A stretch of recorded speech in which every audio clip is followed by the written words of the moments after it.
When you speak, make it count. Read people, command attention, and communicate with precision. Published by Limitless Growth Audiobook. Introduction. A few years ago, a man walked into a meeting with what he believed was a good idea. He had prepared carefully. He knew the numbers. He had rehearsed his explanation on the way to work. When the meeting started, he waited for his turn and then began explaining. 5 minutes later, he was still explaining. Nobody interrupted him. Nobody challenged him. They simply listened with the polite patience people use when they are waiting for a conversation to end. When he finally stopped, his manager looked at him and asked, "What do you want us to do?" He realized he had spent 5 minutes describing an idea without ever clearly asking for anything.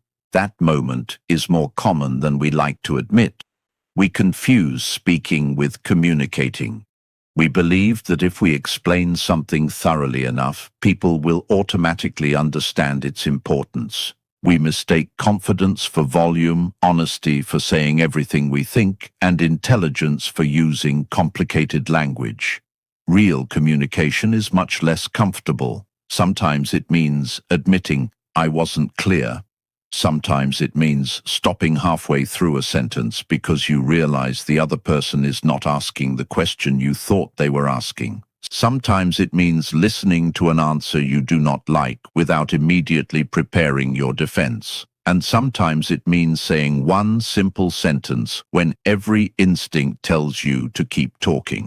Think about the conversations that have stayed with you. They probably were not memorable because someone used impressive vocabulary. You remember the friend who said exactly what you needed to hear, the teacher who explained a difficult idea so simply that it suddenly made sense, the manager who delivered bad news without humiliating anyone, the stranger whose brief comment changed how you looked at a problem. Those moments reveal what communication can actually do. It can clarify, it can calm, it can challenge, it can repair, it can persuade, it can change a decision, but only when the speaker pays attention to what is happening between the words. That is the skill this audiobook will build. You will learn to notice before assuming, listen before answering, think before reacting, remove what does not matter, and choose language that fits the moment. You will learn how to hold attention without performing, disagree without creating unnecessary enemies, and persuade without treating people like targets. Most importantly, you will learn to stop measuring your communication by how much you said. Start measuring it by what happened because you said it. That is when speaking begins to count. Chapter 1. Read the person before you speak. A conversation can go wrong before the first sentence is finished. Sometimes it goes wrong before the first sentence is even spoken. You walk into a room carrying one idea about how the conversation will unfold, only to discover that the person across from you has brought an entirely different emotional reality. They may be tired, distracted, worried, defensive, excited, embarrassed, or simply somewhere else in their mind. If you ignore that reality, even a perfectly reasonable message can land badly.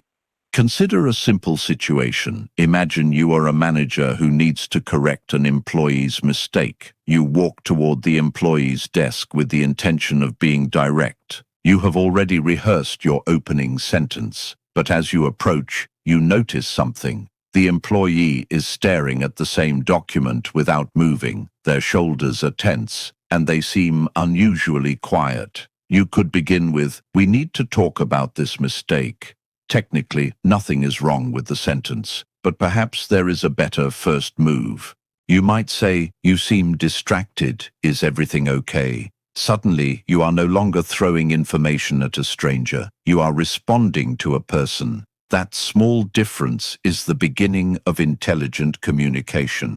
Reading people does not mean becoming a mind reader. It means becoming observant enough to stop treating every conversation as though it were happening under identical conditions. You are looking for clues, not certainties. A folded arm does not automatically mean hostility. A quiet response does not necessarily mean agreement. Someone avoiding eye contact may be uncomfortable, exhausted, thinking carefully, or simply accustomed to communicating differently. The mistake is not failing to decode every signal perfectly. The mistake is assuming you already know what every signal means. Think of entering a conversation like stepping into a room with the lights partially dimmed. You can see enough to move, but you should not pretend you can see everything. Observe before you act.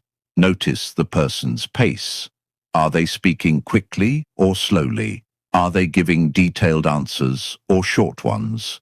Do they appear eager to continue, or are they looking for an exit? Is their tone warm, guarded, distracted, uncertain, or unusually energetic? None of these clues gives you the complete story. Together, however, they tell you something important: how carefully you need to approach the moment. Now consider the opposite mistake. Some people become so focused on reading others that they stop communicating naturally. They analyze every gesture, every pause, every facial movement. Instead of having a conversation, they are conducting an investigation. That creates its own problem. Observation should make you more present, not more paranoid. Your objective is not to decode another human being like a secret message. Your objective is to understand enough of their current state to communicate with greater accuracy. There is another layer that matters even more. What does this person actually care about right now? Two people can hear the same sentence and experience completely different meanings.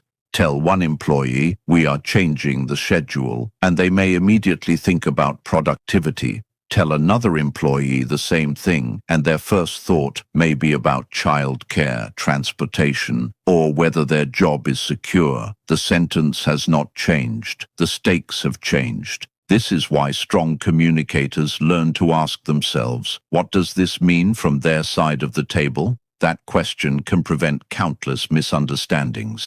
Suppose a friend tells you, "I don't think I should go." You could immediately answer, "You should come. It will be fun." You are solving the wrong problem because you have not discovered what "I don't think I should go" means. Maybe they are tired. Maybe they cannot afford it. Maybe they are worried about someone who will be there. Maybe they want to go but need encouragement. Maybe they genuinely want to stay home. The words are incomplete without context. So instead of rushing to solve, ask, what is making you hesitate? Now you have created space for the real conversation. This habit is deceptively powerful. Before giving advice, find the problem. Before defending yourself, understand the complaint. Before persuading, discover what the other person values.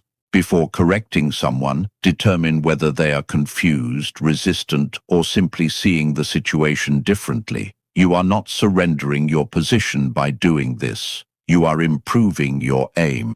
Imagine trying to unlock a door with a key while refusing to look at the lock. You might have the right key, but you are approaching the problem blindly. Communication works the same way. Your message can be intelligent, honest, and useful, yet still fail because you delivered it without considering the person receiving it. Reading the person also means noticing when your original plan is no longer appropriate. Perhaps you entered the conversation intending to argue your case, but after listening for 2 minutes, you realize the other person misunderstood something important. Perhaps you planned to give instructions, but discover they already understand the task and only need one missing piece of information.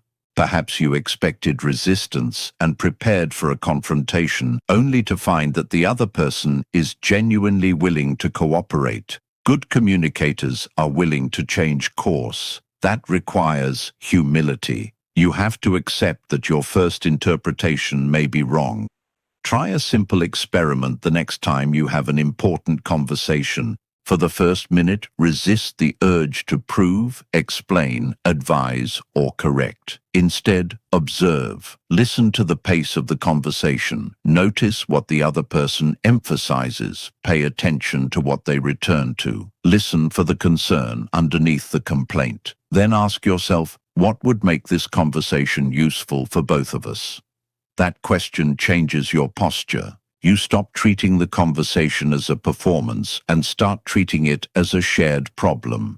There is a practical reason this matters. People are more receptive when they feel understood. You do not have to agree with someone to demonstrate that you understand them. You can say, "I see why that would frustrate you," without saying, "You are completely right." You can recognize someone's concern without adopting their conclusion. You can acknowledge emotion without allowing emotion to dictate the outcome. That distinction gives you room to communicate honestly without becoming unnecessarily combative. The real skill, then, is not learning to read every person perfectly. It is learning to approach people with enough attention that you stop speaking to assumptions and start speaking to reality. Look before you launch into your explanation. Listen before you prepare your reply. Notice what the moment requires, instead of forcing the moment to follow your script. Your first responsibility in communication is not to make yourself understood. It is to understand what you are actually dealing with. Once you can see the person in front of you more clearly, the next challenge becomes unavoidable. What happens when their words tell you one thing, but everything underneath those words seems to be saying something else? That is where real listening begins. Chapter 2. Listen until you hear what is unspoken. There is a peculiar moment that happens in many conversations. Someone finishes speaking and you realize you heard every word but understood almost none of what mattered. You remember the sentences. You remember the subject. Yet something important passed through the conversation unnoticed. This happens because listening is not simply the act of receiving sound. It is the effort of discovering meaning. Imagine a father asking his teenage daughter, "How was school?" She drops her bag near the door and says, "Fine." He hears the word and moves on. A few minutes later, she goes upstairs and closes her bedroom door. Nothing appears unusual. But suppose he had noticed that she said "fine" without looking at him, that her voice was flatter than usual, and that she had been unusually quiet since walking through the door. Suddenly, "fine" becomes less of an answer and more of a curtain. The mistake would be to pull the curtain down and declare, "She said she was fine." The better response might be, "You don't sound like yourself. Do you want to talk about it?" That is listening with attention. People rarely deliver their entire meaning in neat sentences. They hesitate. They change subjects. They laugh at moments that are not particularly funny. They repeat certain phrases. They become unusually specific about one detail and strangely vague about another. Sometimes they tell you what happened when what they really want to tell you is how the event made them feel. Listening well means becoming sensitive to those differences. Consider the sentence, "It doesn't matter." Those three words could mean genuine indifference. They could mean disappointment. They could mean anger disguised as restraint. They could mean, "It matters enormously, but I don't believe you care." The words alone cannot settle the question. This is why good listening requires curiosity. Instead of deciding what the person means immediately, leave some room for uncertainty. Ask yourself, what else could this mean? That one habit can prevent you from turning assumptions into facts. Think about a courtroom. A witness gives an answer, but a skilled attorney does not only listen to the words, they listen to what the answer establishes, what it avoids, where it becomes uncertain, and what question might reveal the missing piece. Everyday conversations are obviously not courtrooms, but the principle is useful. Listen for information, gaps, emphasis, and changes. However, there is a trap here. Listening for what is unspoken does not mean inventing hidden meanings. If someone crosses their arms, you do not get to conclude that they secretly hate your idea. If someone pauses, you cannot automatically assume they are lying. If someone looks away, you cannot diagnose their emotional state from one gesture. One clue is a clue. It is not a verdict. The more reliable approach is to combine observation with questions. Suppose a colleague says, "I'm okay with the new project," but their voice sounds uncertain. Instead of declaring, "You're clearly not okay with it," try, "Is there anything about the project you're unsure about?" The first statement tells them what they feel. The second gives them permission to tell you. That difference matters. People become defensive when they feel analyzed. They become more open when they feel invited. Listening also requires resisting one of the most common habits in human conversation: preparing your response while the other person is still talking. Someone explains a problem, and instead of absorbing it, your mind immediately begins constructing your defense, advice, counterargument, or story about something similar that happened to you. You are physically present, but mentally rehearsing. A useful test is to notice whether you can repeat the other person's main point fairly before giving your own. If you cannot, you probably stopped listening somewhere along the way. Imagine two people carrying buckets of water. One person is speaking while the other is supposed to be collecting what is being said. But instead, the listener is busy punching holes in their own bucket, preparing a reply before the water even arrives. By the end, they have heard a lot but retained very little. Real listening requires a temporary surrender of your need to be right. That does not mean agreeing. It means allowing the other person's explanation to exist in your mind long enough to understand it accurately.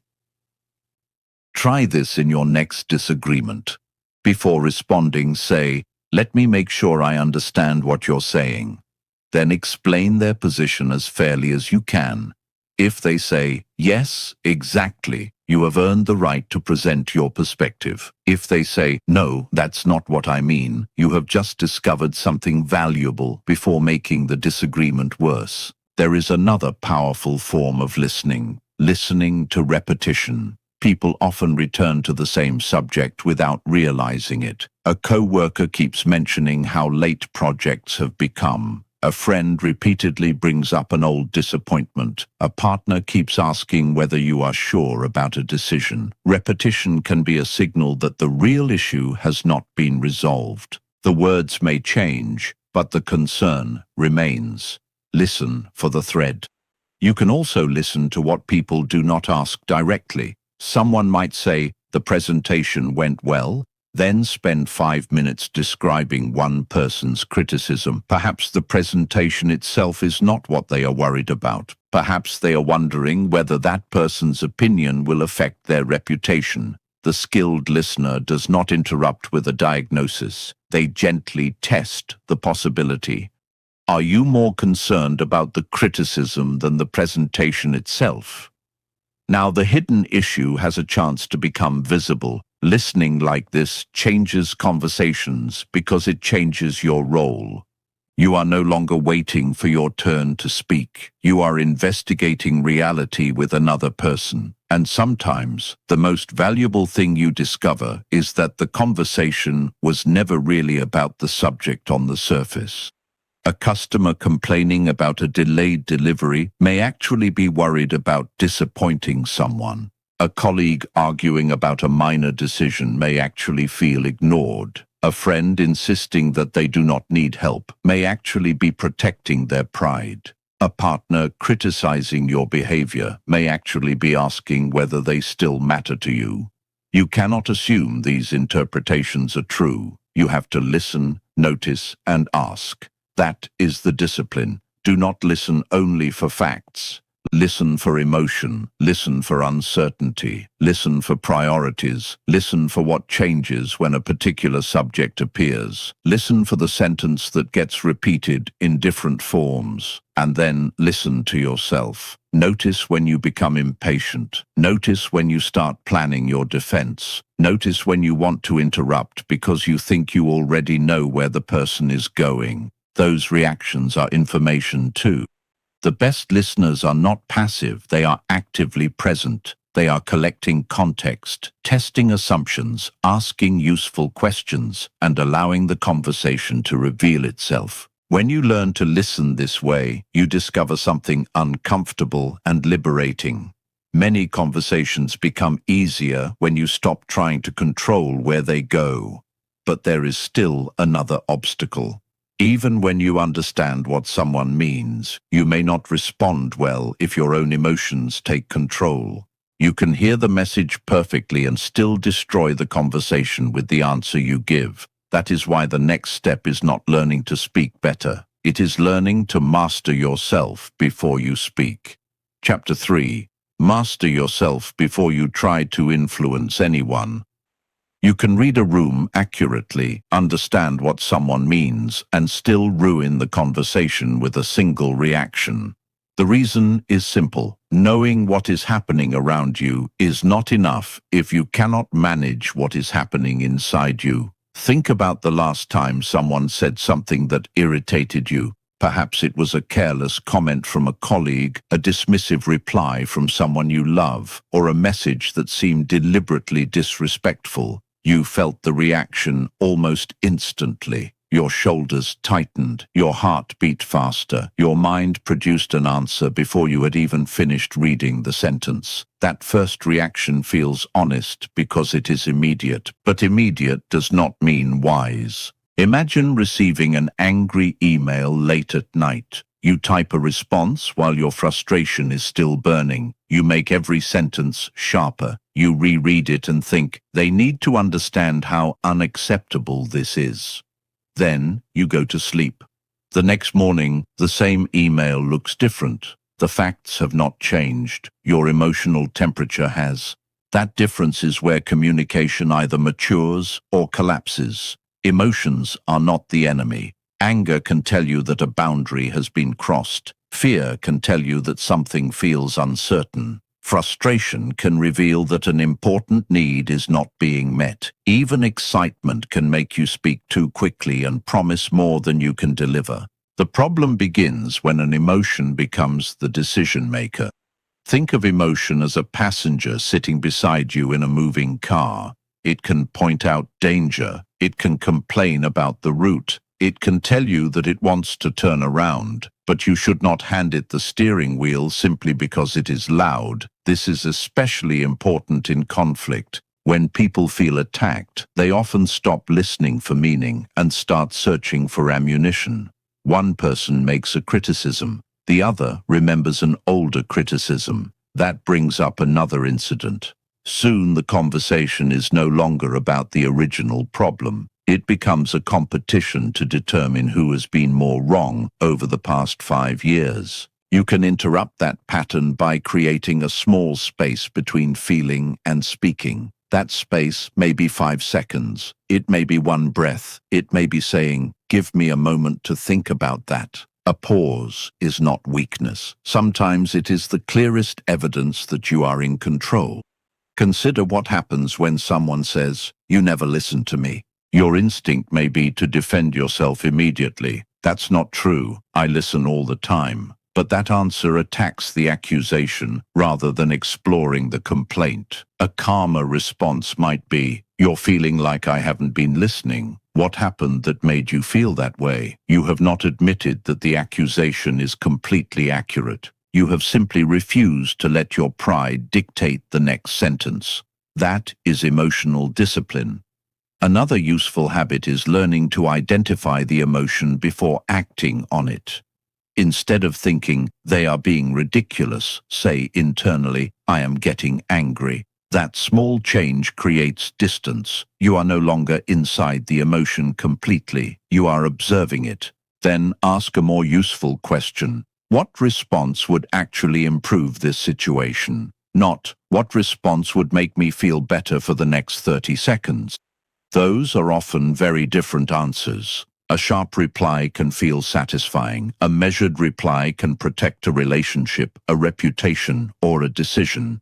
You also need to recognize that emotional control does not mean becoming emotionless. A person who never expresses frustration may simply be storing it until it explodes somewhere else. Healthy communication gives emotions a place without allowing them to dictate everything. You can say, "I'm frustrated by what happened," without attacking someone's character. You can say, "That comment bothered me," without turning it into a personal war. You can say, I need some time before we continue this conversation, without abandoning the conversation. The goal is not to become a machine. The goal is to become someone who can feel strongly and still choose carefully. Try a simple rule. When the emotional stakes rise, slow the conversation down. Lower your voice instead of raising it. Shorten your sentences instead of producing a flood of explanations. Ask a question before making an accusation. If necessary, step away and return when you can think clearly. You will not always succeed. Sometimes you will react too quickly. When that happens, do something many people avoid. Repair it. Say, I responded too sharply. Let me try that again. That sentence demonstrates more strength than pretending you handled everything perfectly. The person who controls every conversation is not necessarily powerful. The person who can control themselves when a conversation becomes difficult possesses something far more valuable: self-command. And once you develop it, another problem becomes visible. Even when you are calm and emotionally disciplined, you can still bury a good idea beneath too many words. The next skill is learning to remove everything that weakens your message. Chapter 4. Strip away every word that does not serve the message. A man once entered a meeting 10 minutes late and immediately began explaining why. First, he described the traffic. Then he mentioned a road closure, an unexpected phone call, a parking problem, and a disagreement with a delivery driver outside the building. By the time he finished, everyone understood the story of his morning, but nobody knew what they needed to know next. He could have simply said, I'm sorry I'm late. What did I miss? That would have been enough. This small example reveals a major problem in communication. People often confuse more words with more value. They assume that if they explain everything, the listener will understand them better. In reality, unnecessary information can bury the very message you want people to remember. Think of your message as a flashlight in a dark room. Its purpose is to illuminate something specific. If you keep swinging it in every direction, you may technically light up the room, but you make it harder for anyone to see what matters. Precision begins with knowing what deserves the light. Before speaking, ask yourself one question. What is the most important thing this person needs to understand? Find that answer, then build around it. Imagine a coworker asks, did the client approve the proposal? You could explain the entire history of the discussion, describe every question the client asked, and recount what happened during the meeting. Or you could say, not yet, they like the proposal but need one final approval. Now the listener understands the situation immediately. If they need more information, they can ask. This is not about making every conversation short. Some subjects require depth. A serious relationship conversation may need time. A complicated project may require detailed explanation. A story may need several minutes to unfold. The goal is not brevity. The goal is relevance. Every sentence should have a reason for being there. One of the biggest causes of unnecessary speech is thinking aloud without direction. You begin speaking before you have identified your destination. One thought triggers another, which reminds you of something else, and suddenly you are explaining 5 different ideas when you intended to communicate one. A simple mental exercise can prevent this. Before an important conversation, complete this sentence silently. The point I need them to understand is, finish the sentence, then begin. Suppose you need to tell your team that a deadline has changed. Do not begin with the history of every meeting that led to the decision. Start with the result. The deadline has moved from Friday to Wednesday. Then explain why. Then explain what needs to happen. Now your listeners have a clear structure: change, reason, action. They do not have to excavate your meaning from a mountain of background information. Another problem is excessive qualification. People sometimes weaken their statements because they are afraid of sounding too direct. They say, "I might be wrong, but perhaps we could maybe consider." There are moments when uncertainty should be acknowledged. But if you know what you mean, communicate it honestly. Instead of saying, "I'm not necessarily trying to say that this might be a problem," say, "I think this is a problem." Then explain why. Directness does not require aggression. You can be clear without being rude. "You missed the deadline" is direct. "You are completely irresponsible" is an attack.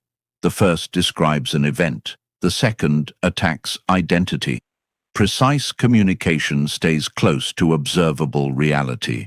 This is especially important when giving feedback. If someone repeatedly arrives late, tell them what happened and what needs to change. Do not turn 3 late arrivals into a judgment about their entire character. "Please let me know before the meeting if you are going to be late." That gives the person something they can actually do. Vague criticism creates defensiveness because the person does not know what behavior they are supposed to change. Concrete language creates movement. Another form of clutter is repetition. Sometimes we repeat ourselves because silence makes us uncomfortable. We say, "I need this finished by Thursday." Then we keep talking because the other person has not responded immediately. It really has to be Thursday because we have other things coming up, and it would really help if you could make sure it is done before then. The original sentence was already clear. Learn to trust clarity.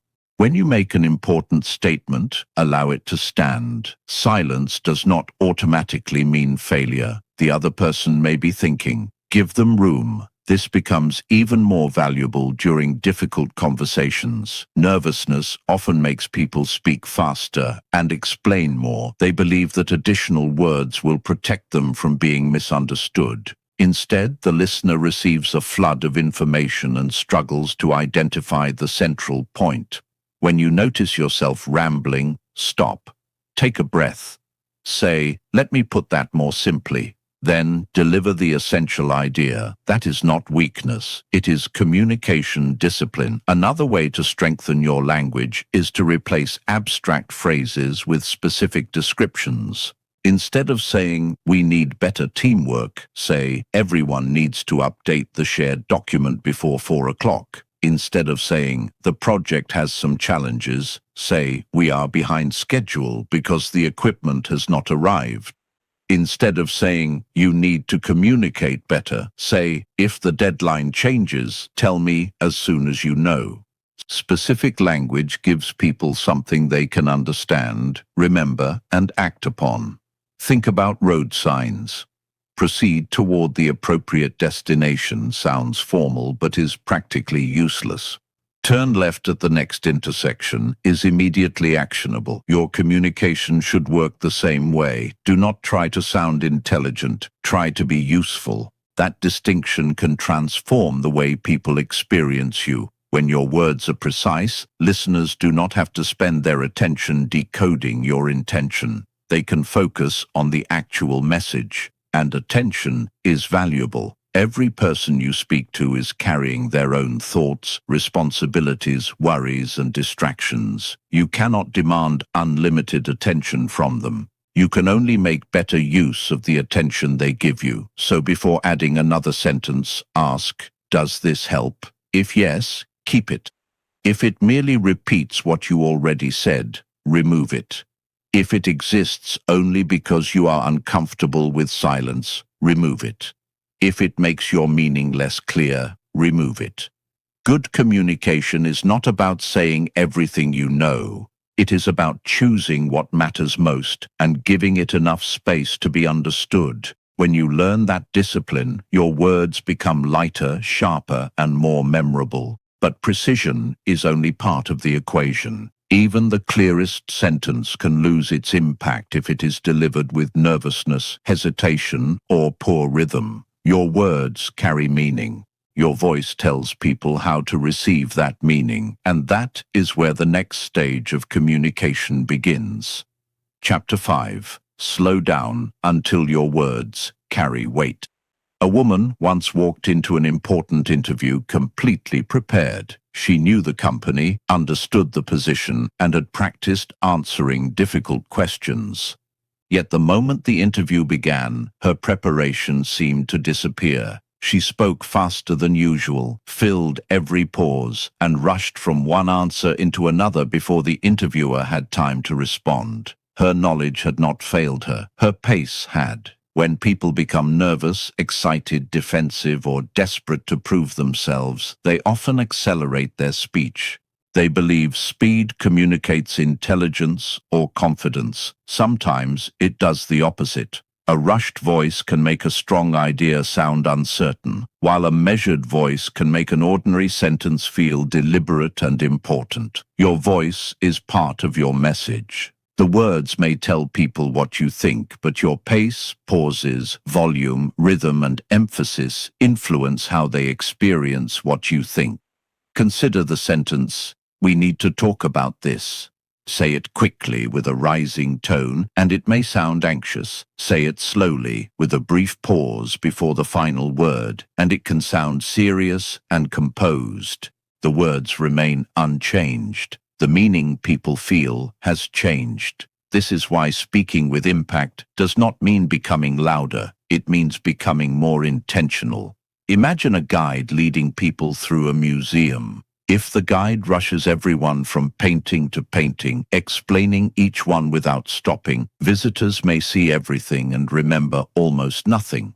Slow the group down at an important painting, allow them to look, and suddenly details become visible. Your pauses serve the same purpose. A pause before an important statement tells the listener that something deserves attention.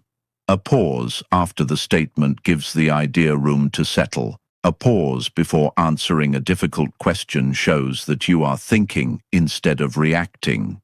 Many people are afraid of silence because they interpret it as weakness. They believe that if they stop talking, people will assume they are nervous or unprepared. In reality, constant talking can reveal nervousness more clearly than silence ever could.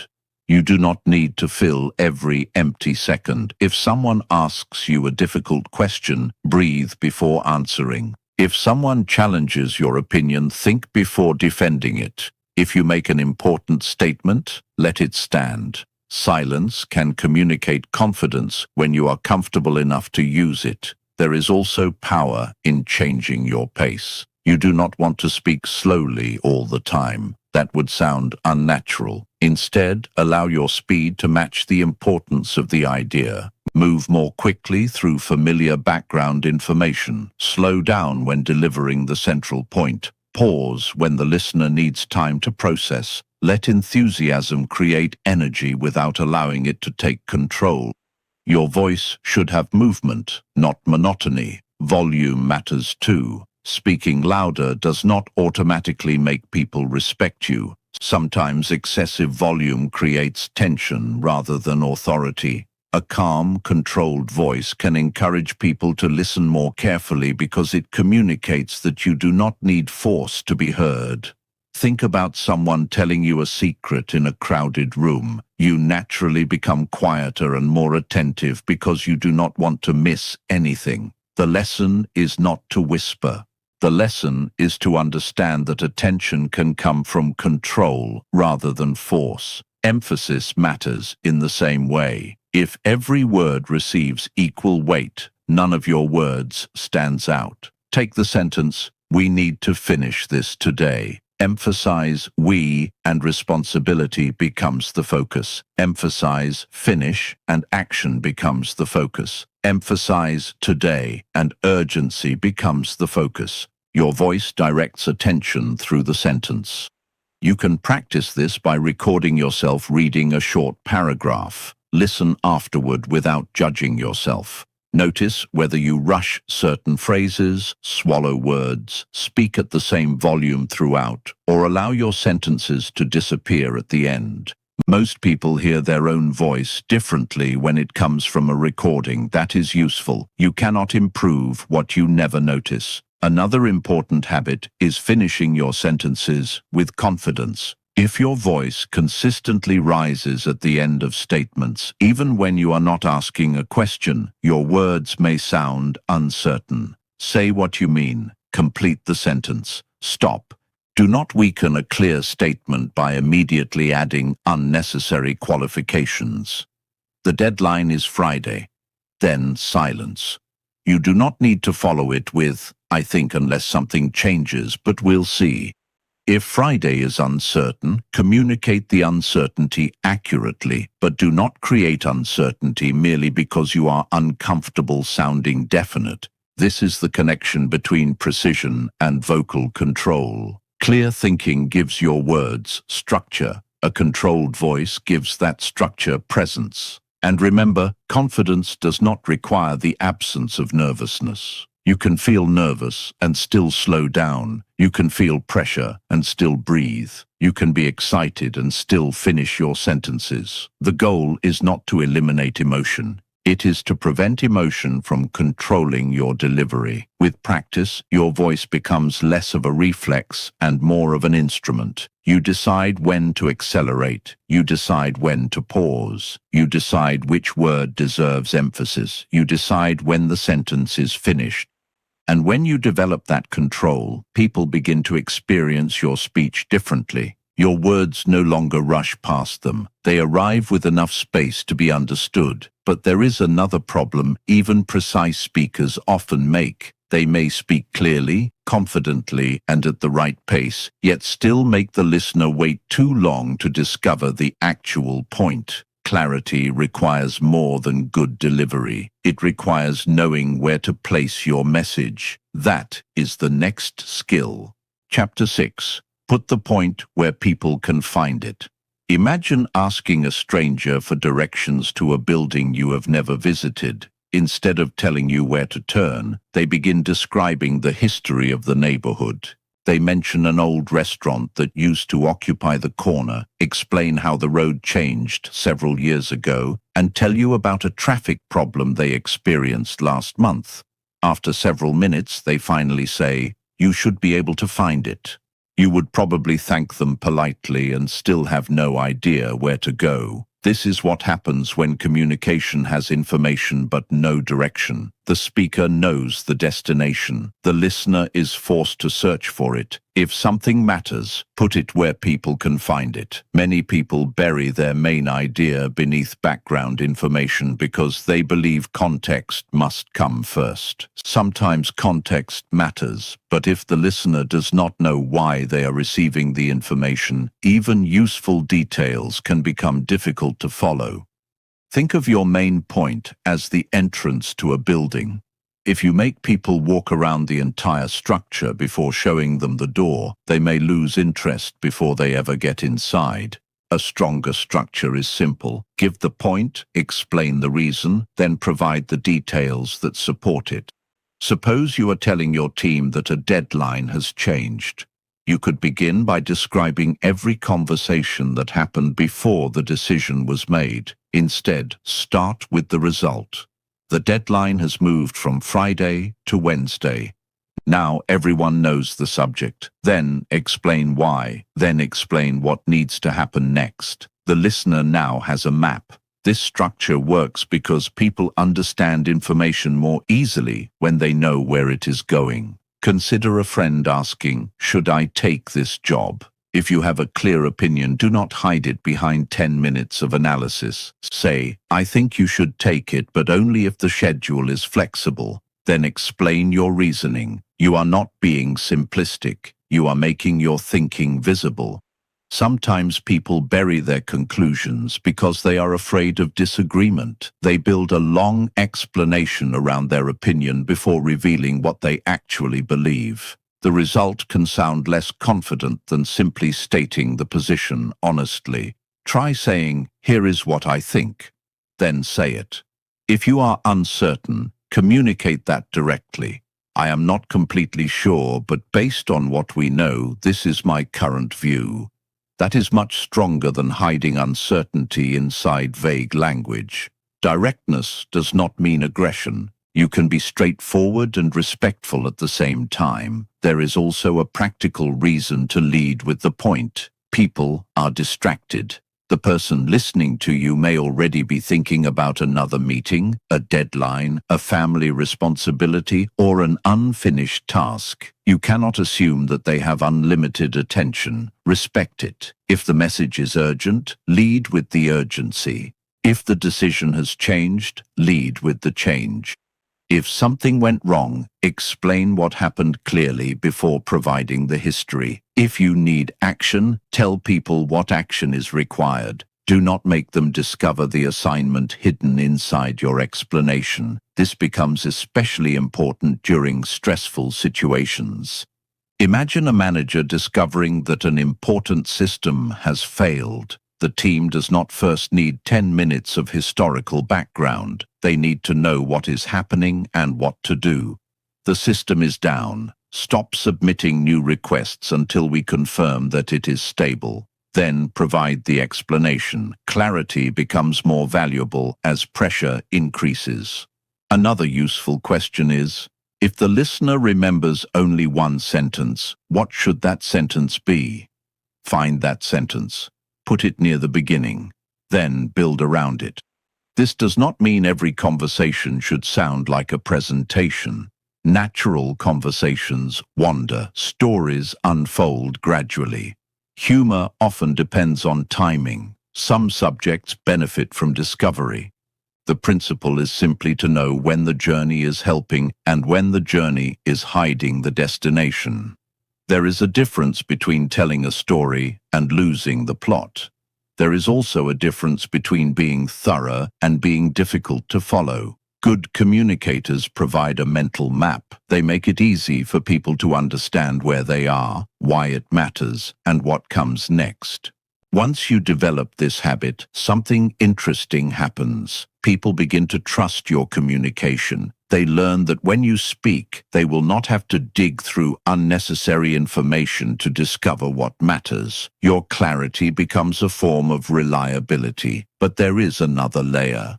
The same message can work beautifully with one person and fail with another. One listener wants facts, another wants the reasoning behind them. Someone else needs reassurance before they can absorb the details. So clear communication is not only about knowing what to say, it is also about knowing who is listening. The next step is learning how to adapt your delivery to different people without becoming fake, manipulative, or inconsistent. Keep the truth. Change the doorway through which you present it. Chapter 7. Change your approach without losing yourself. A manager once had a simple communication problem. Whenever he spoke to his team, he explained everything in detail. He believed complete information showed respect, but one employee constantly asked for a summary, another wanted examples, a third preferred to receive instructions in writing before making a decision. The manager initially thought someone was being difficult. Then he realized something more useful. They were not necessarily resisting his message. They were processing it differently. That realization changed the way he communicated. The message stayed the same. The doorway changed. This is one of the most important distinctions in effective communication. Adapting to people does not mean becoming fake. It means recognizing that the same idea may need different forms to be understood. Think about a key. One key does not fit every lock. That does not make the key bad. It simply means the lock requires something different. People have different experiences, priorities, personalities, and expectations. If you speak exactly the same way to everyone, you may communicate consistently while failing to communicate effectively. Some people want the headline first. Give them the conclusion. Others want to understand how you reached it. Show them the reasoning. Some people need concrete examples. Give them a situation they can picture. Others respond to possibilities and broader ideas. Show them what could happen next.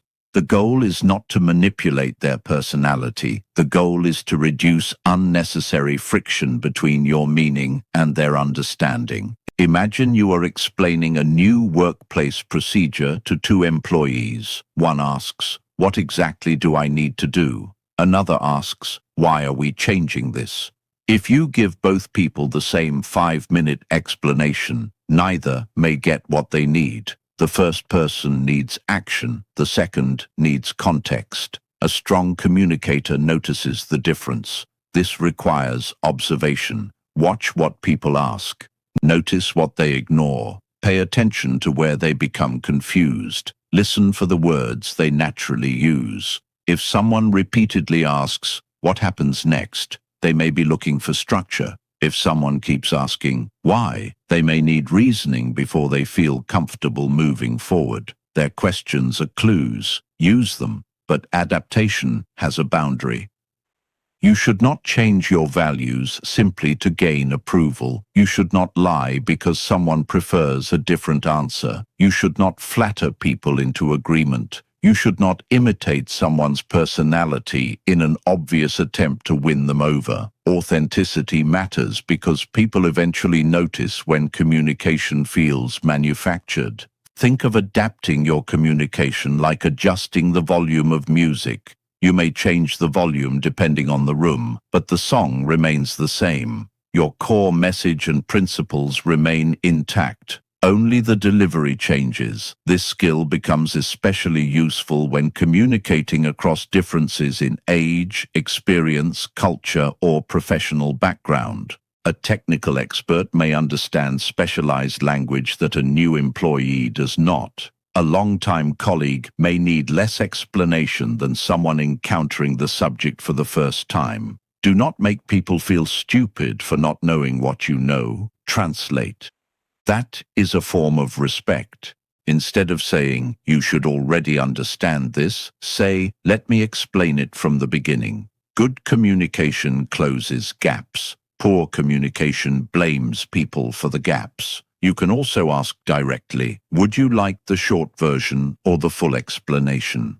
That simple question gives the other person some control, and control improves cooperation. Ultimately, communication is not a performance where your job is to prove how well you can speak. Your job is to create understanding.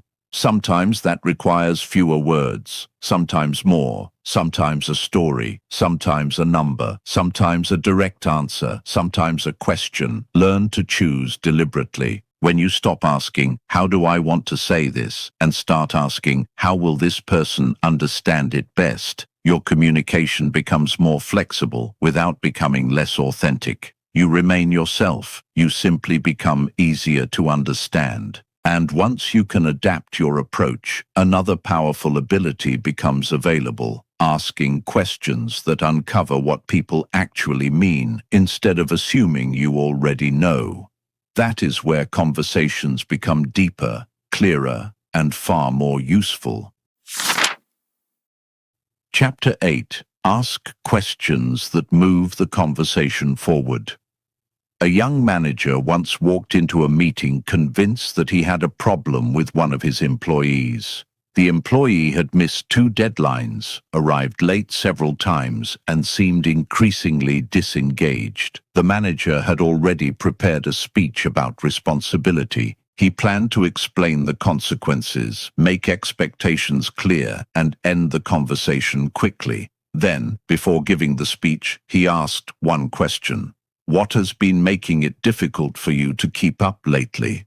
The employee hesitated. Then he explained that his mother had become seriously ill, his mornings had become unpredictable, and he had been trying to keep working without telling anyone because he was afraid it would make him look unreliable. The manager still had a performance problem to address. The missed deadlines had not magically disappeared, but the problem was no longer the one he had imagined. One question changed the shape of the conversation. This is what a good question can do. It does not merely request information, it changes what becomes visible. Most people ask questions for one of 2 reasons. They want an answer, or they want confirmation of something they already believe. The second type is far more common than we realize. Don't you think this plan is risky? You agree that we should cancel it, right? Why are you always late? These are not really invitations to discover anything. The conclusion is already hidden inside the question. A genuine question leaves room for reality to surprise you. Instead of asking, "Why are you always late?" ask, "What has been getting in the way of arriving on time?" Instead of, "Why didn't you do what I asked?" ask, "What happened between our conversation and what was delivered?" Instead of, "Do you even care about this project?" ask, "How important is this project to you right now?" The difference is not cosmetic. One version accuses, the other investigates. Think of a question as a flashlight in a dark room. You cannot illuminate everything at once. Wherever you point it, certain details become visible while others remain in shadow. A question about money reveals financial concerns. A question about timing reveals scheduling concerns. A question about fear reveals risk. A question about priorities reveals what someone values. That means the questions you ask influence the direction of the conversation. Use that power carefully. One of the most useful questions is also one of the simplest. What do you mean? People often use familiar words as though everyone gives them the same meaning. Words such as respect, success, fair, soon, professional, or enough can conceal completely different expectations. Someone says, "I just want to be respected." What does respect mean to them? Being listened to, being consulted, being trusted, being paid fairly, being left alone. You cannot know until you ask. Another valuable question is, what is the real concern here? This can be powerful when a conversation keeps circling around small issues. A team may spend 20 minutes arguing about the format of a report when the real disagreement is about who is responsible for the decision. Two friends may argue about where to go for dinner when one is actually upset because they feel their preferences are always ignored. The visible argument is sometimes only the smoke. The question searches for the fire. There are also questions that help people think rather than simply answer. What would happen if we did nothing? What would make this decision feel right to you? What are we assuming that might not be true? What is the biggest risk we are overlooking? What would you choose if fear were not part of the equation? These questions can move a conversation from reaction to reflection. But asking powerful questions is not enough. You have to listen to the answers. This sounds obvious, yet many people ask questions only to create an opening for their own opinion. They ask, "What do you think?" and begin preparing their response before the other person finishes. The question becomes a doorway they use to walk back into their own speech. Do not do that. When you ask, stay there. Let the answer finish. If the person pauses, do not immediately rescue them. They may be thinking. Sometimes the most valuable part of an answer arrives after the first sentence. A useful rule is to become comfortable with the second answer. The first answer is often the socially acceptable one. How are you? I'm fine. What do you think about the proposal? It's good. Are you okay with the decision? Sure. The second question can reveal more. What part of it concerns you? What makes you say it's good? Is there anything you wish were different? You are not interrogating the person. You are giving them permission to move beyond the surface. Of course, there are moments when too many questions become exhausting. Constant questioning can make a conversation feel like an interview. The purpose is not to collect information endlessly. The purpose is to discover what matters and then respond appropriately. Questions should create movement. If someone tells you they are unhappy at work, you might ask, "What part is most frustrating?" If they answer, "I feel ignored," ask, "When do you feel that most strongly?" If they describe a particular situation, you might ask, what would you have wanted to happen instead? Now you are moving from emotion to event, from event to expectation, and from expectation toward a possible solution. That is conversational progress. Questions can also slow down conflict. Imagine someone says, "You never support me." The instinctive defense is obvious. "That's ridiculous. I support you all the time." But try another route. What would support have looked like in that situation? Now you have something concrete to discuss. The accusation has been converted into a description. Once the situation is specific, you can work with it. This is why precise questions often outperform strong arguments. An argument tries to make the other person see your conclusion. A good question can help both of you see the problem more clearly. There is another kind of question that powerful communicators learn to ask themselves. What am I assuming? Before you accuse someone of ignoring you, are you assuming they saw the message? Before deciding someone is lazy, do you know what obstacles they are dealing with? Before rejecting an idea, have you understood its strongest version? Before telling yourself that someone does not care, have you actually asked? Assumptions are invisible shortcuts. Sometimes they save time. Sometimes they lead you directly into the wrong room. Questions slow those shortcuts down. They create space for evidence. The next time you enter an important conversation, prepare fewer statements and better questions. Do not walk in determined to prove that you are right.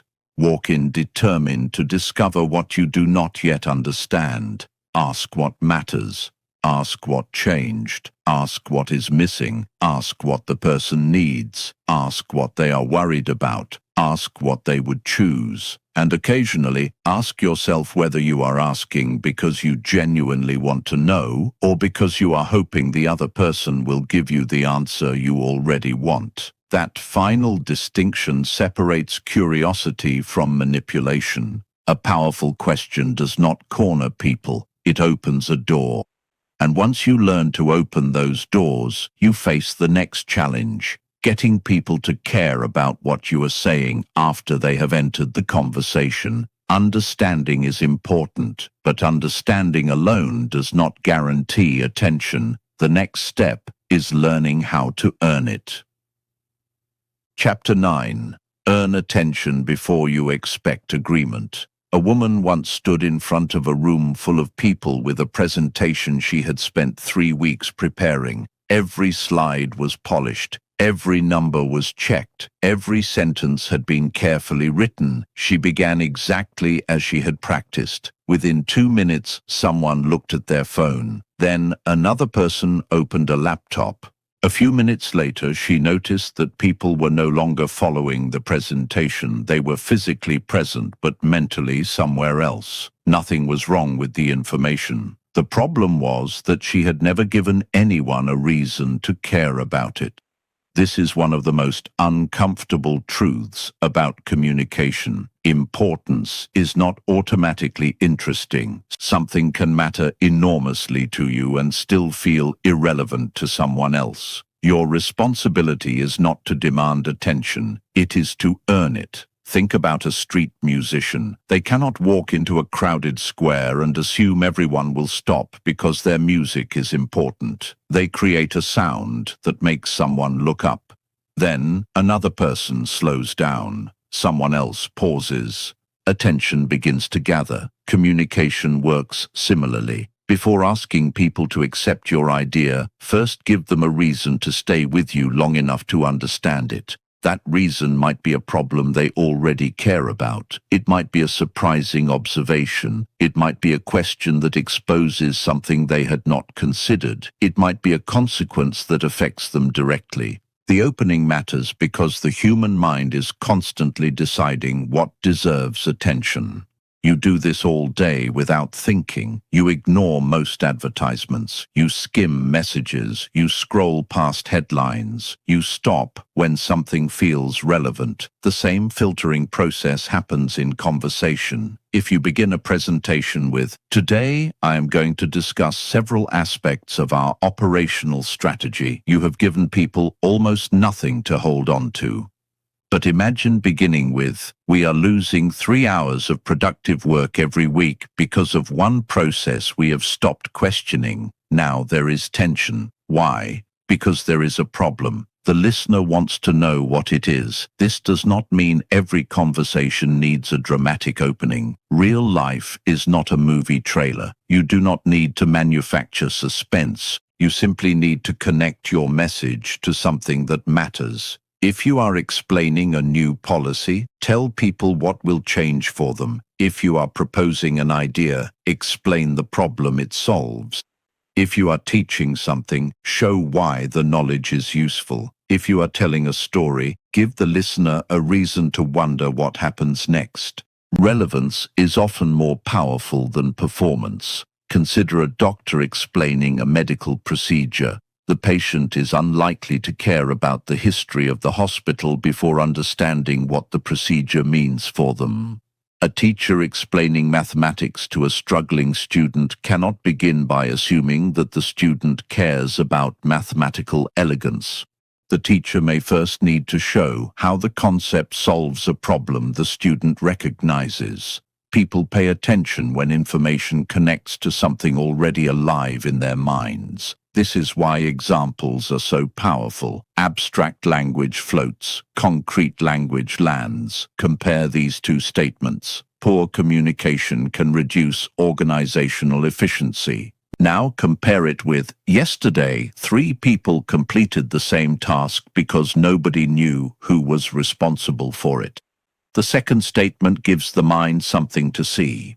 You can picture the people. You can imagine the wasted time. You can feel the frustration. The idea has become an event. That is the power of specificity. Stories work for the same reason. A story gives information a human shape. Instead of telling someone preparation matters, tell them about the person who ignored preparation, faced a predictable problem, and paid for it. Instead of saying, "Small habits accumulate," show someone making a tiny decision every morning until, months later, the consequences become impossible to ignore.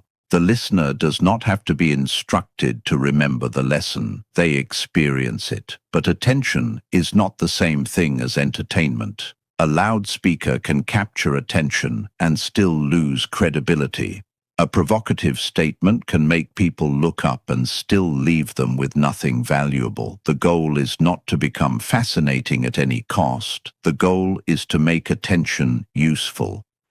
Once you have it, respect it. Do not waste it with unnecessary repetition. Do not make people wait 10 minutes for the point. Do not tell a long story that has no connection to the message. Do not use complexity simply to appear intelligent. Attention is a form of trust. Someone gives you a piece of their limited mental energy. Spend it carefully.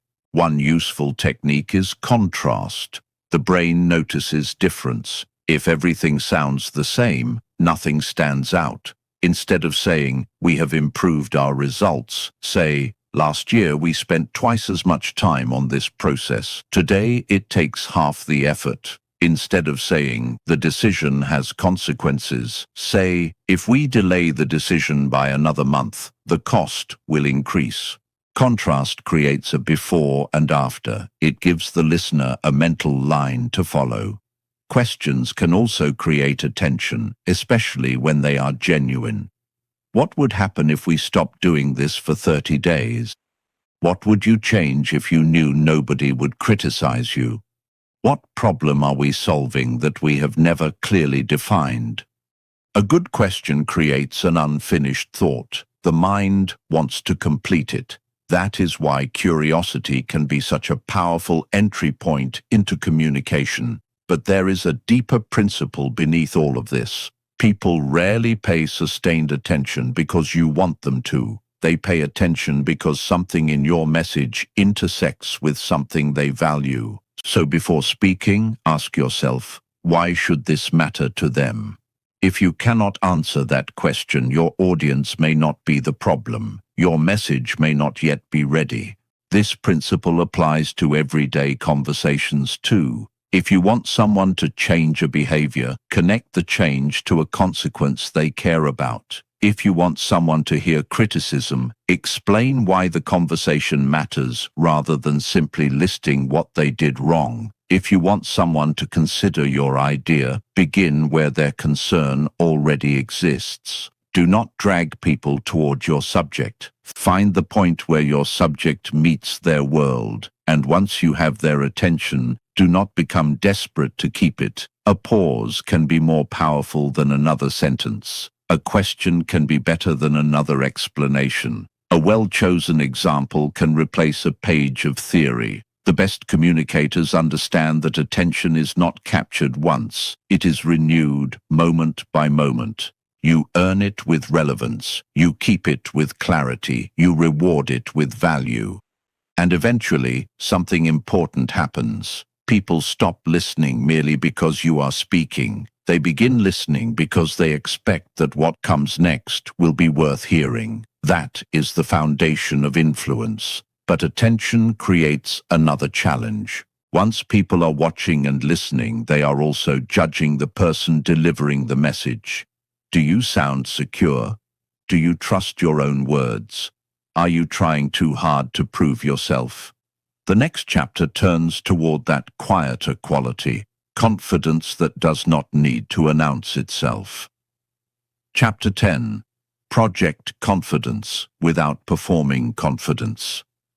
A man walks into a meeting and immediately starts proving that he belongs there. He speaks louder than necessary, interrupts before others finish, uses complicated language, and turns every uncertainty into a confident statement. Nobody has to ask whether he thinks he is impressive. He is telling them constantly.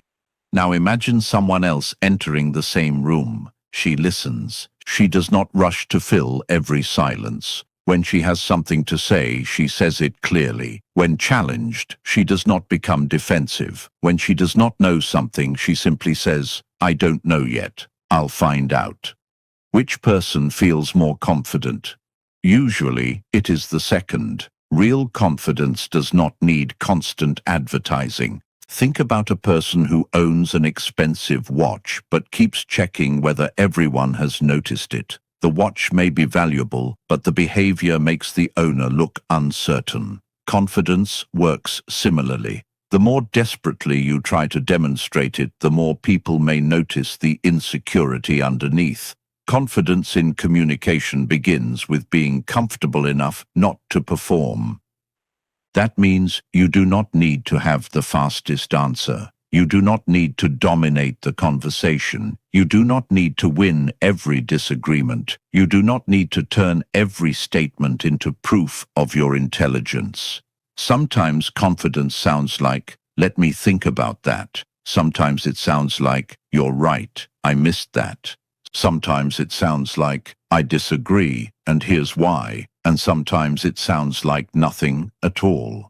Silence can be especially difficult for people who are trying to appear confident. They believe every pause makes them look uncertain, so they rush to fill it. But a thoughtful pause often communicates the opposite. It tells people you are not afraid of taking time to choose your words. Imagine someone asks you a difficult question in front of a group. Your heart speeds up. Your mind searches for an answer. Instead of blurting out the first thing that comes to you, you pause and say, "That's a good question. Let me think about it."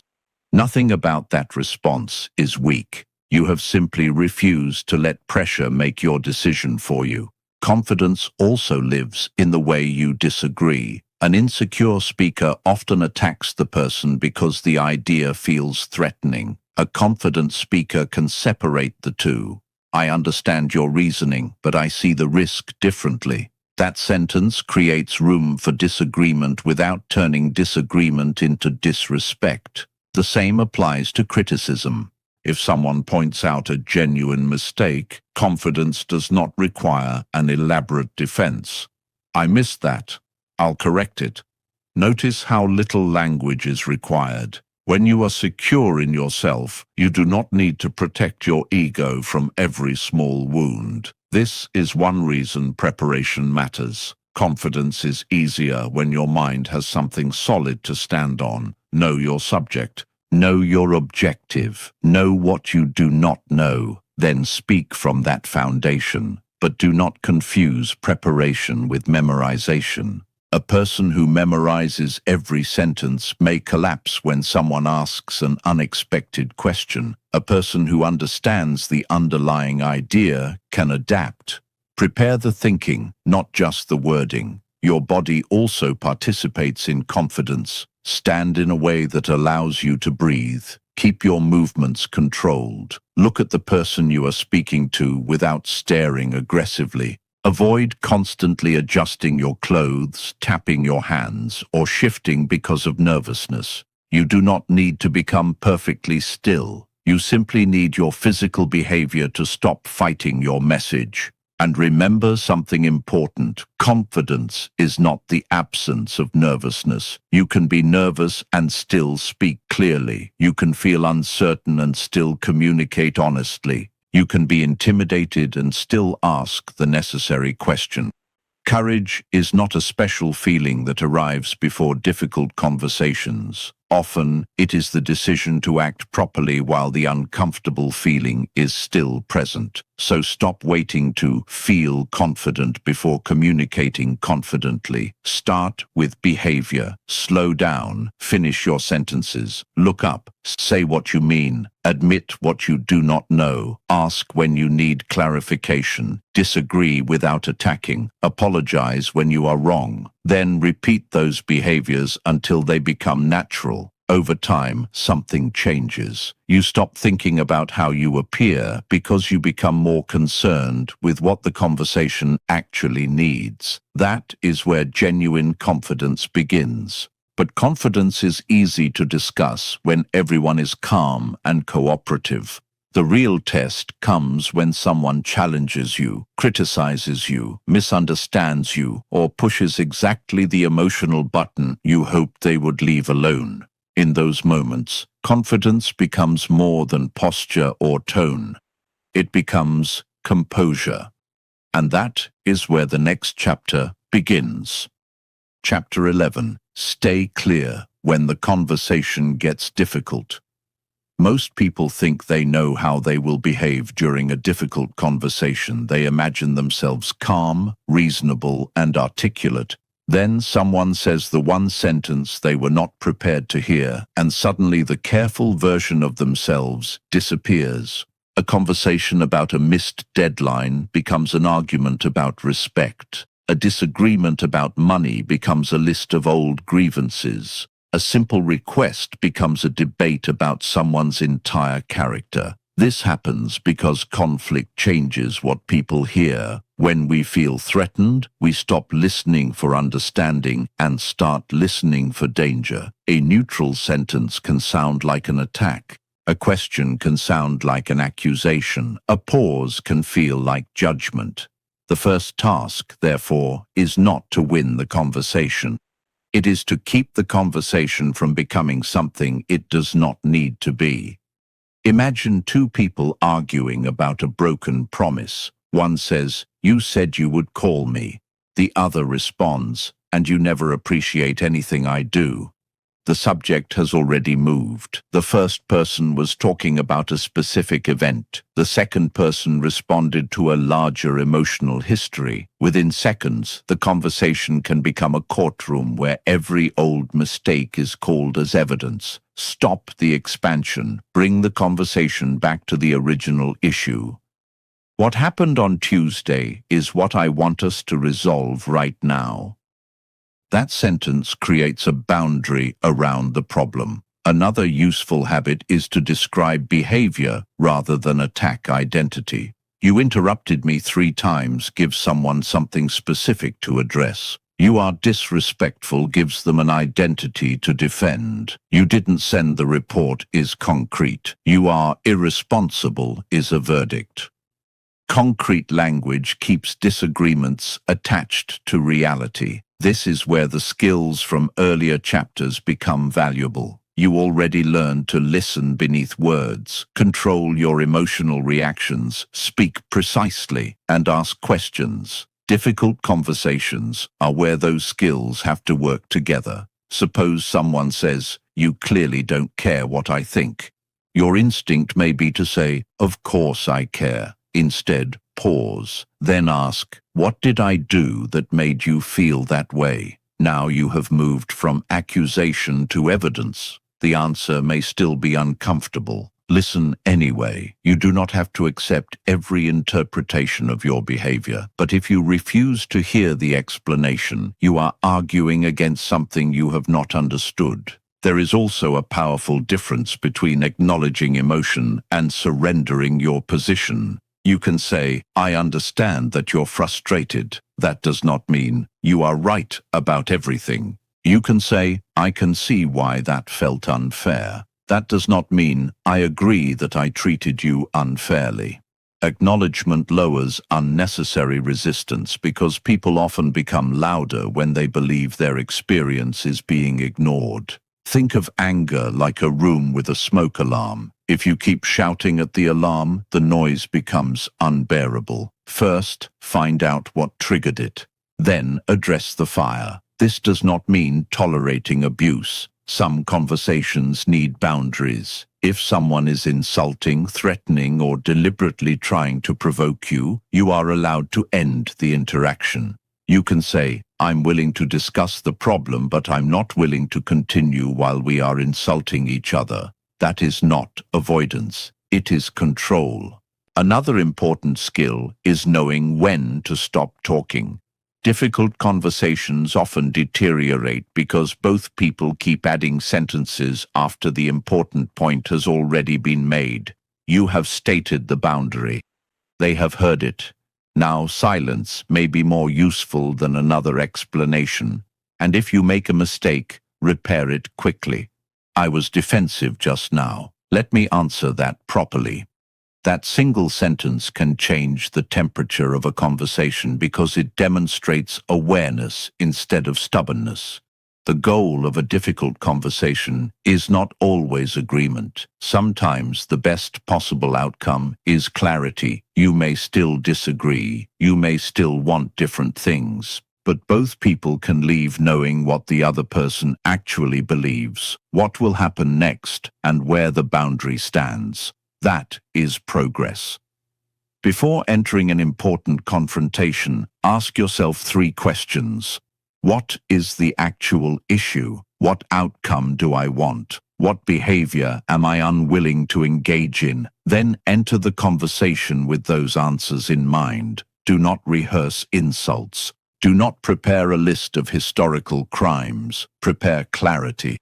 Because the moment a difficult conversation becomes a contest of wounded pride, everyone loses something. Stay curious when you can. Stay calm when possible. Stay direct when necessary. And remember that the strongest sentence in a heated conversation may be the one you choose not to say.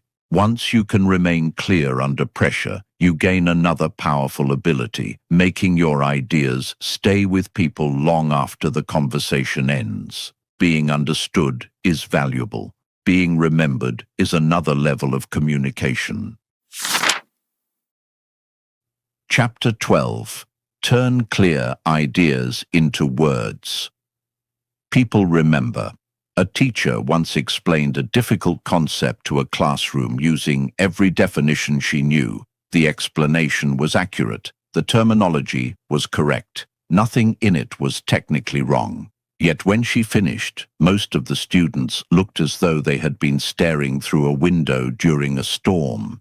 The next day, she tried again. This time, she drew a simple picture on the board. She compared the concept to something the students encountered every morning. She told a short story about a mistake caused by misunderstanding it. Then she explained the technical definition. The room changed. Students started asking questions. Someone said, "Oh, so that's what it means." The information had not changed. The shape of the information had. That is the secret behind memorable communication. People do not remember everything they hear. They remember what they can connect to something they already understand. A clear idea can disappear within minutes. A clear idea attached to an image, story, contrast, or emotion can stay for years. Think about the last time someone gave you a complicated explanation that you immediately forgot. Now think about something someone once told you using a simple comparison. You may not remember the exact words, but you remember the picture. That picture became a mental handle. Give people handles. Suppose you tell someone, small decisions compound over time. That is true, but abstract. Now imagine saying, a single drop does not fill a bucket. Keep adding drops, and eventually the bucket has no room left. The second version creates something the mind can see. That does not make the idea less intelligent. It makes the idea easier to carry. Metaphors work because they allow one idea to borrow the structure of another. You understand unfamiliar territory by connecting it to something familiar. A difficult manager might be described as walking around with a storm cloud. A complicated process might be described as a hallway with 12 unnecessary doors. A person who cannot stop checking their phone might be described as keeping a leash around their own attention. These images compress complicated observations into memorable forms. But memorable communication is not about filling every sentence with metaphors. If everything becomes a metaphor, nothing has a solid surface. Use imagery when it makes the idea easier to grasp, not when you simply want to sound clever. Stories offer another path into memory. Why? Because stories give information movement. There is a person, there is a problem, something changes. A consequence follows.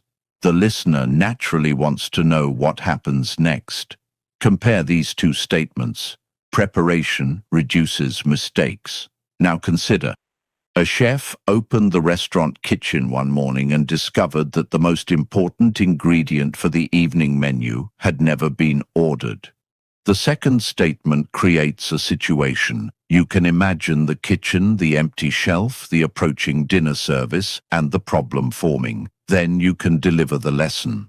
Preparation matters because problems become expensive when discovered too late. The story gives the principle somewhere to live. This is especially useful when communicating lessons that people have heard before. Telling someone, "Be patient," rarely changes their behavior. Showing them a person who makes a rushed decision, creates an avoidable problem, and then has to spend months repairing it can make patients feel different. A story allows people to reach the conclusion themselves. That is powerful. Another tool is contrast. The brain notices differences. We understand warmth because we have experienced cold. We understand speed because we know slowness. We recognize improvement by comparing what was with what is. Instead of saying, "The new system is more efficient," say, "Before the change, the team needed 4 approvals. Now one person can make the decision in 10 minutes. Now the improvement has shape." Contrast turns an abstract claim into a visible distance. There is also the power of repetition, but repetition should be intentional. When an idea is genuinely important, returning to it in slightly different forms can help it stick. Think about a phrase you still remember from a teacher, parent, coach, or mentor. Often it was not complicated. It was repeated at the right moments until it became part of your thinking. The trick is not to repeat everything. Repeat the thing you want remembered. If you are leading a team and one principle matters above all others, give that principle a consistent phrase. If you are teaching, summarize the lesson in one sentence. If you are giving advice, end with the idea you want the person to carry away. Give the listener a sentence they can take with them. Simplicity is another foundation of memory. When a sentence contains too many ideas, the listener has to hold all of them simultaneously. Working memory is limited. If you make the listener carry 6 concepts at once, some will fall. Break complicated ideas into smaller pieces. Instead of explaining an entire system in one paragraph, give people the first step, then the second, then the relationship between them. Think of building a staircase. People can climb 1 step at a time. They cannot climb 6 steps simultaneously. But simplicity does not mean oversimplification. There is a difference. Oversimplification removes necessary truth. Simplicity removes unnecessary complexity. If a subject genuinely contains uncertainty, communicate the uncertainty. If there are exceptions, explain the important ones. Do not distort reality merely to make your explanation catchy. Memorable communication must still be trustworthy. There is another factor that people often overlook: emotional relevance. We remember what matters to us. A statistic about workplace injuries may be forgotten. A story about someone who went home after an accident and could not pick up their child may stay with you. Emotion gives information weight. This does not mean manipulating emotions. It means recognizing that human beings are not filing cabinets. We process ideas through experience, feeling, memory, and meaning. If you want an idea remembered, connect it to something human. Ask yourself, why should anyone care about this? Then answer that question honestly. You can also make your message memorable by giving it a structure. Start with the problem.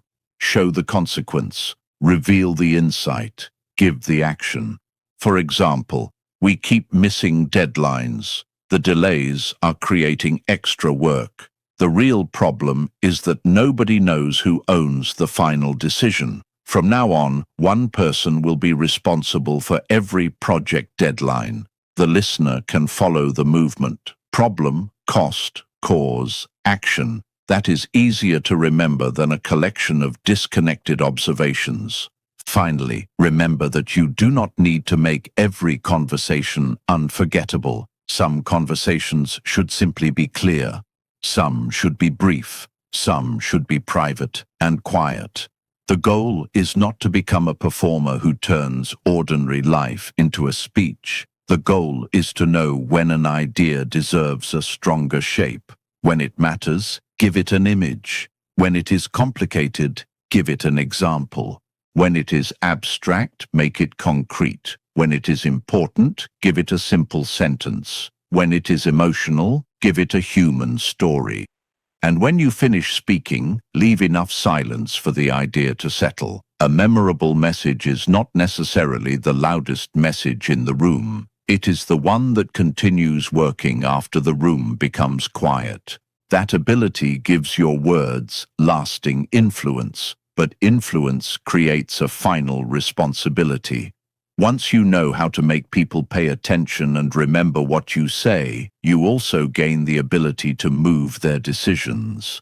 The question is no longer simply, can I persuade them? It becomes something more important. Can I influence them without taking away their freedom to choose? Chapter 13. Influence the decision without stealing the choice. A salesperson once met a customer who was clearly interested in a product but uncertain about buying it. The salesperson could have used pressure. He could have created artificial urgency, exaggerated the benefits, or kept talking until the customer became too tired to object. Instead, he asked a different question. What would you need to know before you could make a decision you would feel comfortable with? The customer thought for a moment and explained the concern. The salesperson answered it directly. Then he stopped talking. The customer eventually bought the product. But the interesting part was not the sale. The interesting part was that the customer never felt pushed into it. That distinction matters because communication becomes powerful when people trust that you are trying to help them decide rather than trying to decide for them. Influence is unavoidable. Every conversation has some influence. Your tone can calm someone. Your explanation can change someone's opinion. Your story can inspire action. Your confidence can make an idea feel more credible. The question is not whether you will influence people. The question is what you will do with that influence. There is a line between persuasion and manipulation. Persuasion puts information, reasoning, emotion, and possibility in front of someone and allows them to make a choice. Manipulation hides important information, exploits weakness, manufactures fear, or makes the other person feel that choosing differently is somehow unacceptable. One respects agency, the other tries to bypass it. Imagine two people standing beside the same crossroads. One says, "Here are the two roads. This one is faster, but it has a toll. This one is slower, but it is free. Based on what you told me, I think the first option fits you better." The other says, "Take this road. Trust me, you don't need to know why." Both are attempting to influence the traveler. Only one gives the traveler enough information to remain in control. This principle becomes especially important in leadership. A weak leader tries to force agreement because disagreement feels like disobedience. A strong leader can explain a decision clearly while allowing intelligent questions. Suppose you are managing a team and you have decided to change a process. You could say, "This is the new system. I don't want anyone arguing about it." That may produce compliance, but it may also produce silence, hidden resistance, and mistakes that nobody feels comfortable reporting. A better approach might be, "This is the direction we are taking, and here is why. I want to hear any concern that could help us execute it better." Notice the difference. The decision remains. The conversation remains open. That is mature influence. You also need to understand that people rarely make decisions based on facts alone. Facts matter, but people interpret facts through priorities, experiences, fears, hopes, and identity. Imagine two people looking at the same mountain. One sees an opportunity to climb. The other sees a dangerous cliff. The mountain has not changed. Their relationship to the mountain has. If you want to influence someone effectively, understand what the decision means to them. Ask, "What matters most to you here?"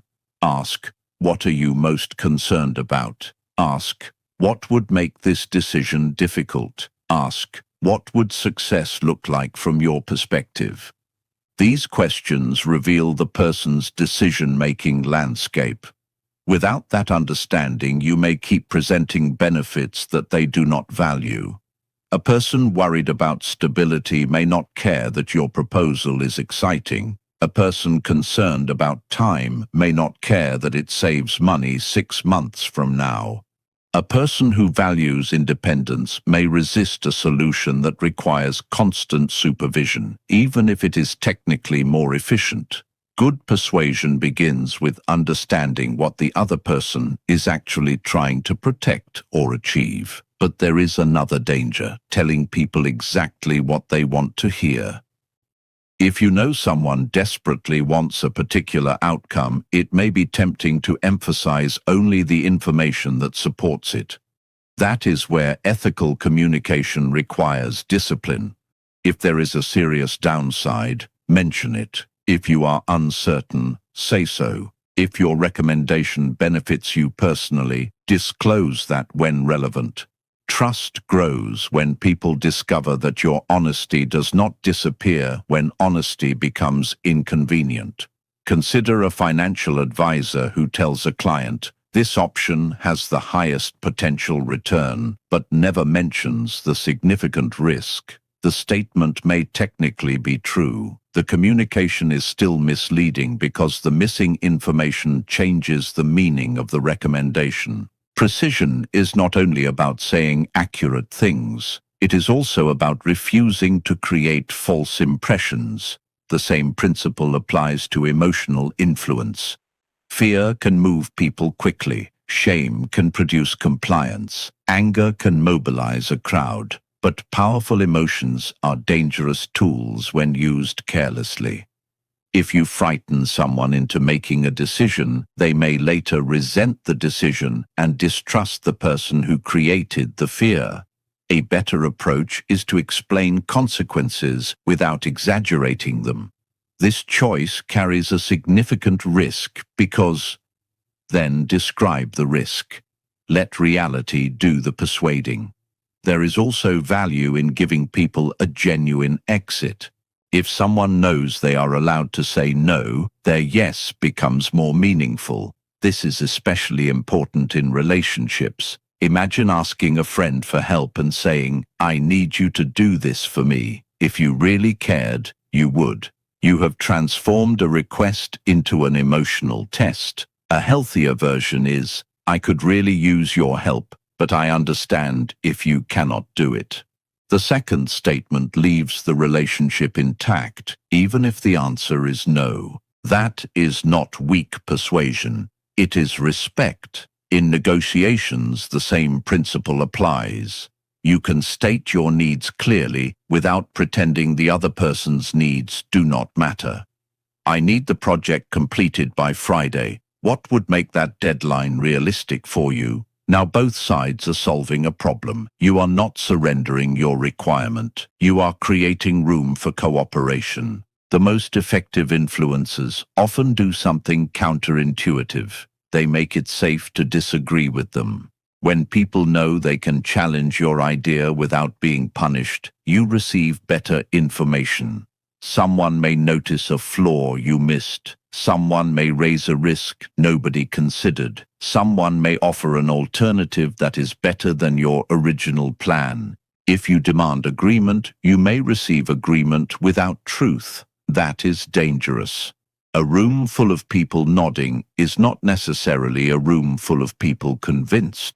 Sometimes it is simply a room full of people who have learned not to speak. Real influence should make people think more clearly, not less. So when you want someone to consider your idea, do not begin by asking, "How can I make them say yes?" Ask, "What would help them make an informed decision?"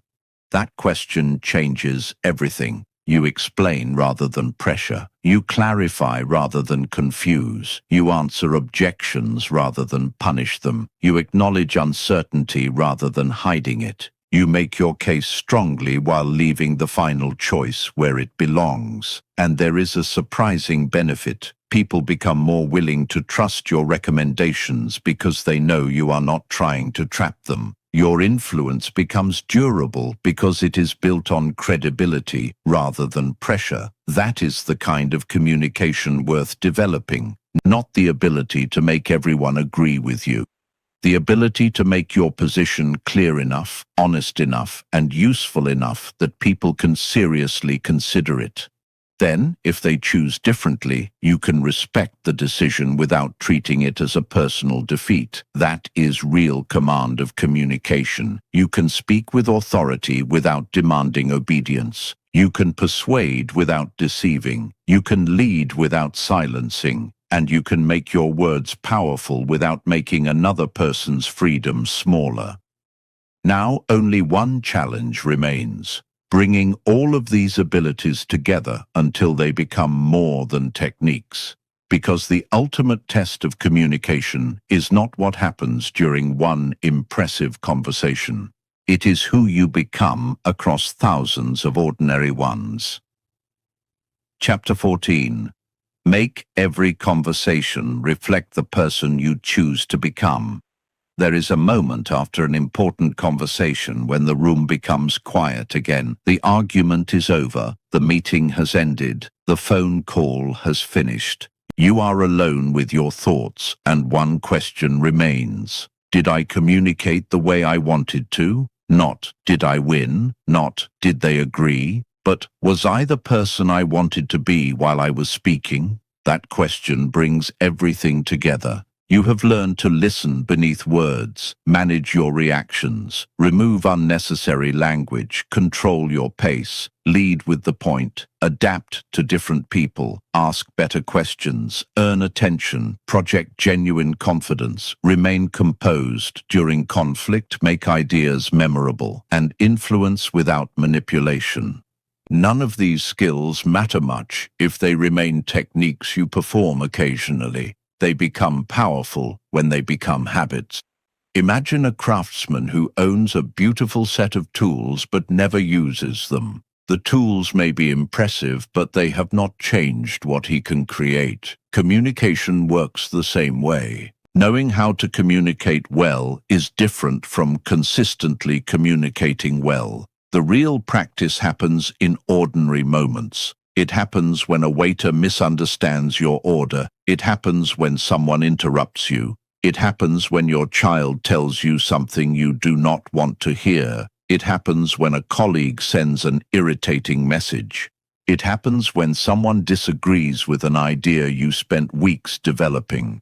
These moments are small enough to seem insignificant, yet they reveal your communication habits more honestly than a carefully prepared presentation ever could. So begin there. When someone speaks, listen without preparing your reply. When you become angry, pause before answering. When your point matters, say it clearly. When you make a mistake, admit it without building an elaborate defense. When someone disagrees, become curious before becoming combative. When you do not know, say so. When someone needs encouragement, give it specifically. When someone needs a boundary, state it calmly. These are not dramatic acts. They are repeated choices, and repeated choices become character. Think of communication as a mirror that works in both directions.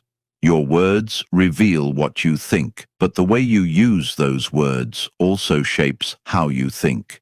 If you constantly exaggerate, your perception becomes exaggerated. If you practice precision, your thinking becomes more precise. If you learn to ask questions instead of assuming, curiosity becomes part of your nature. You are not simply training your mouth, you are training your mind.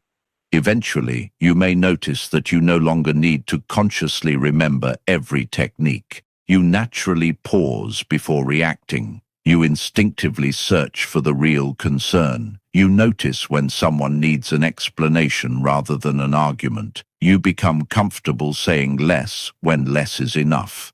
That is when communication starts to feel effortless, not because it requires no effort, but because the effort has moved beneath the surface. There will still be failures. You will interrupt someone. You will say something too sharply. You will explain too much. You will misunderstand someone. You will occasionally speak when silence would have been wiser.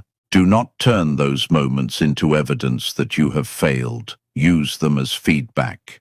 After a difficult conversation, ask yourself 3 questions. What did I do well? Where did I lose clarity? What will I do differently next time? Then move forward. Do not spend your life replaying conversations you cannot change.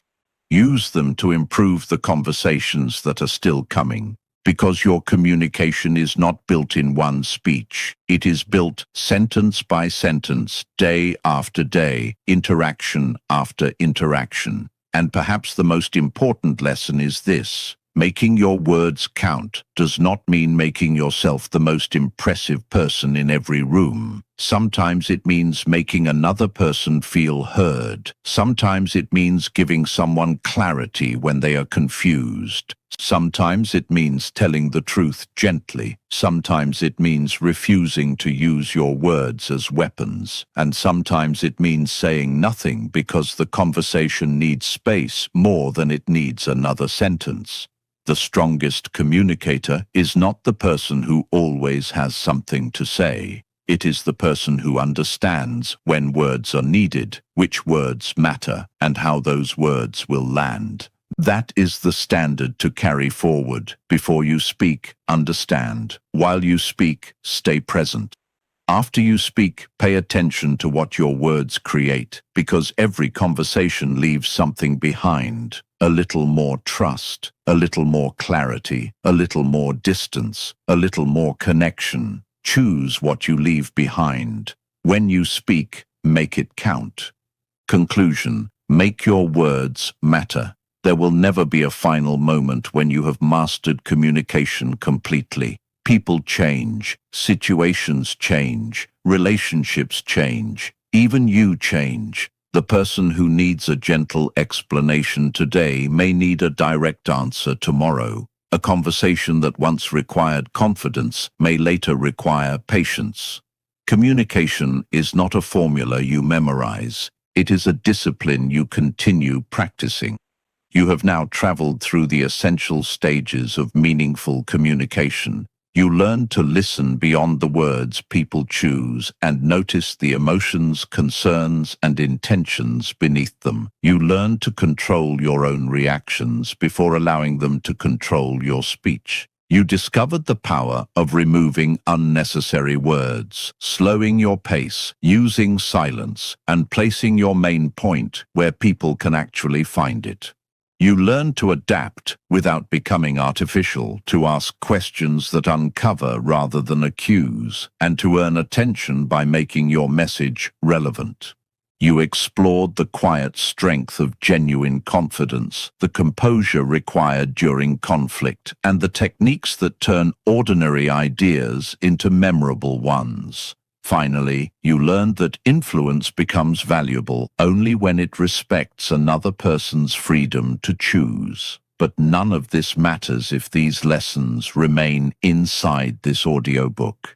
The real test begins when the next difficult conversation arrives. Someone will misunderstand you, someone will challenge you, someone will interrupt you, someone will disappoint you, someone will ask a question you did not expect. In those moments, you will have a choice. You can fall back into old habits, or you can pause. You can defend yourself immediately, or you can listen. You can fill the silence with explanations, or you can allow your words to breathe.